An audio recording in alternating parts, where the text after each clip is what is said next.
All right. Hello, everyone, and welcome to our presentation on Model 2, Management Theory Business Models in Healthcare. This is done by Claire, Abby, and Luz. All right. So first off, we're going to start talking about how to create a successful business model. And there were a lot of articles about this, but kind of just to sum it up, what a business model is how a company creates value for itself while delivering products or services for its customers. And when creating the successful business model, they kind of talked about how there's 9 steps. And I'm just going to go over each of them just a little bit because there was a lot of information. But one, value propositions. And what this kind of means is they're kind of just talking about what is the company attempting to provide for its customers.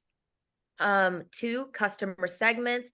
Who are you creating this value for? Who is the target audience? Who are your customers? Kind of being really aware of that. And then 3, channels. That's kind of talking about how do you deliver your value proposition, like marketing, supply, distribution, etc. 4, customer relationships, just what kind of relationship do you have with your customers? And do you guys communicate consistently? Kind of just thinking about that.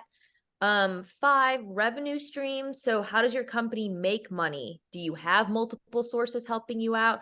How do customers pay for your services? 6, key resources. So kind of how to maintain relationships with your customers, what is needed to be able to distribute your products, channels, and even your revenue streams. 7, key partners. So how involved are these partners? Are there multiple? How do they contribute? How do they supply you resources as well to be able to distribute your product? 8, key activities. So kind of what specific activities are necessary to be able to deliver your value proposition. And then last but not least, cost structure. So like what's your major drivers for your cost, optimization or value, and then kind of what aspects of your cost are fixed or variable. And then next, we're kind of just look at business models as a whole. And this is specifically focusing on just private practice. So it talks about when opening up a private practice, there are 7 different models an individual can use to determine how they want their practice to be structured and to function. And I'm also just going to go over these very briefly because, like I said, there was a lot of information. So 1, the solo model, I feel like that's what we're all pretty much aware of and most familiar with. It's one person, and it could be any contracted non-clinical assistants, and they exchange time with clients for a fee and also handle the business management aspects of the practice as well. And then 2 is kind of like a co-op model. So it's 2 or more clinicians, and each clinician operates as a solo provider under their own business entity and simply split the cost with the other providers that are also using that space. 3, the contract model, that is 2 or more clinicians, and the practitioners kind of work as a solo clinician within their own business entity, providing services for an established practice as an independent contract provider. 4, the group model, so that's 2 or more people, and the practitioner kind of owns the practice and hires either contracted providers or employees to see clients for a percentage of their earnings. Then there's 5, the sublease model, which there's 2 or more people as well. And the practitioner just subleases the office space to other clinicians. And then the clinicians that are using that space may or may not be under the same practice name and often all have different licensing backgrounds as well. And then 6, employment model. That's kind of talking about how there are 2 or more people working within this model, but the clinician simply works as an employee of an established private practice and could receive benefits and a regular salary based off the contract with that practice. And then last but not least, 7, the non-traditional services model. This can be 1 or more people, and this kind of just means the practice is built using non-traditional services for delivery, like using teletherapy. Okay, so then we also read about vertical and horizontal business models, and kind of like those pictures show.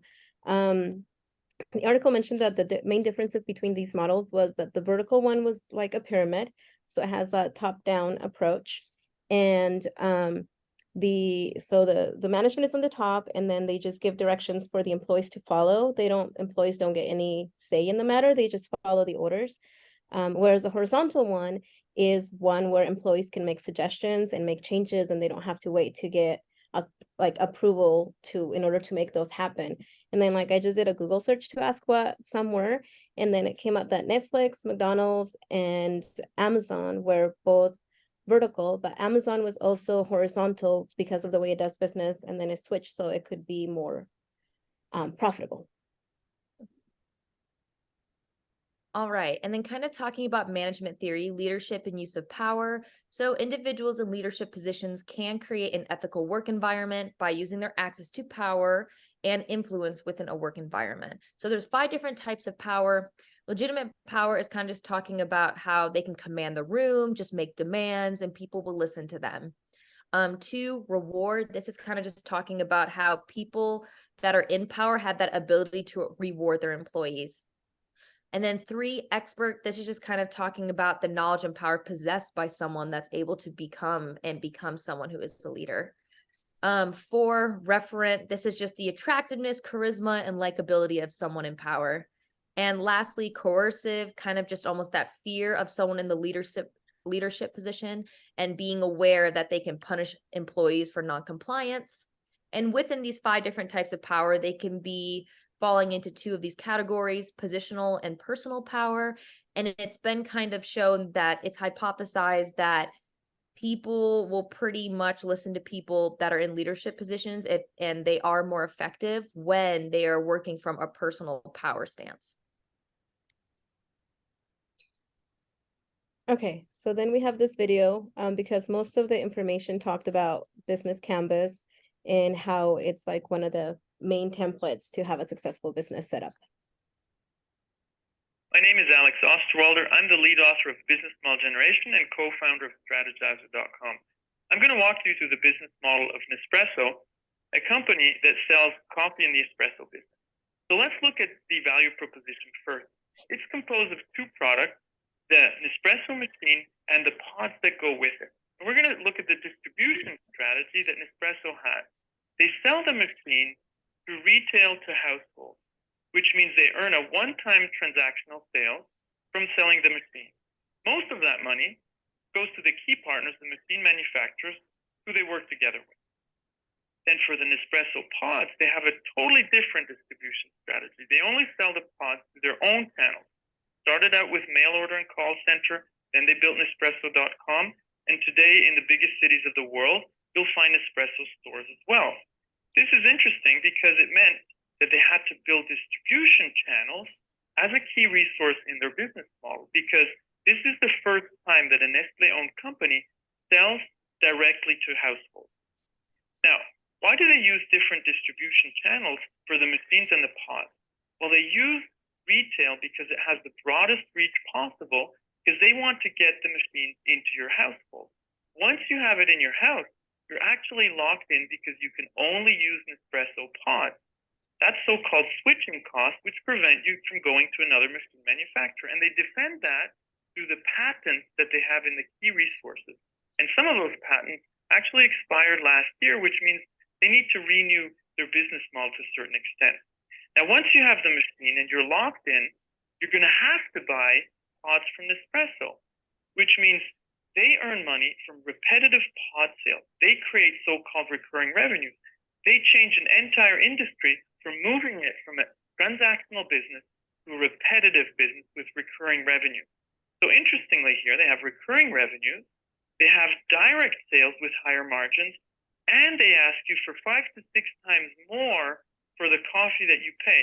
So they get people around the world to pay much more money for the same amount of coffee. Now let's look at the left-hand side of the business model canvas to see what they need to have to do what they plan to do on the right-hand side. First of all, they need coffee.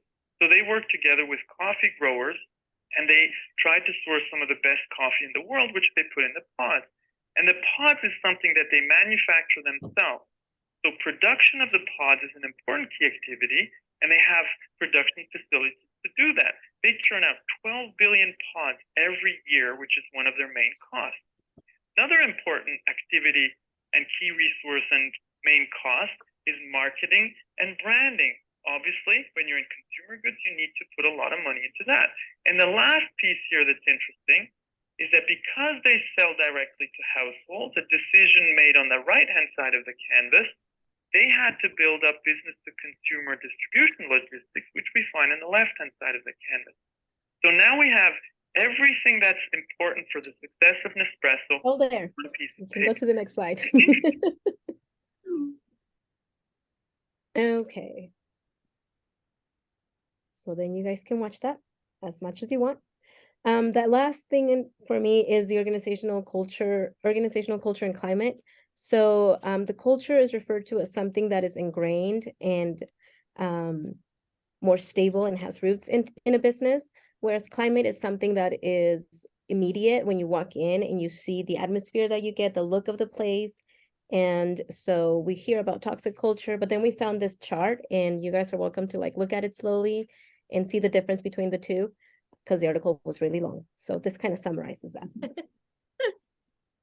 Okay, this last part of this model was employee satisfaction. So CEOs and bosses have a really hard time finding the balance between making decisions that serve the greater good of the organization and remaining concerned about employees' well-being.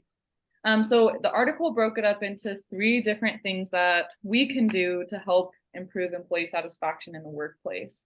This is changing from individual happiness to collective purpose. So really relying on your supervisors and middle managers because they have more of that direct influence over the factors that impact employee satisfaction. And then connect purpose of the organization to the purpose as individuals. So really working on connecting the ideals and values of the company into the individuals. And then changing from engagement to ownership. So creating inclusive work environments where everyone is given a chance to contribute and allowing employees to participate in decision-making for the things they are directly over. And so being able to communicate those needs and not having to go higher up. Lastly, changing from promotability to visibility. So focusing on giving individual contributors a chance to showcase their accomplishments to people above and inviting lower level talent into higher level meetings. So just making sure that the CEOs are connecting with those lower than them and that it's a really good environment. Lastly, there was this article on does money equal happiness? So researchers from Purdue and University of Virginia conducted a study of 1.7 million people over 164 countries and cross-referenced their earnings and life satisfaction. They found that the ideal income was $95,000 a year for life satisfaction and $60,000 to $75,000 for emotional well-being, which is interesting that it's different. Once that threshold was met of $95,000, further increases in income were associated with reduced happiness, which is also super interesting. So overall, this found that $95,000 is a great place to be for life satisfaction, and giving our money also increases happiness. So that's the end of our presentation. Thanks, guys. How do I stop recording?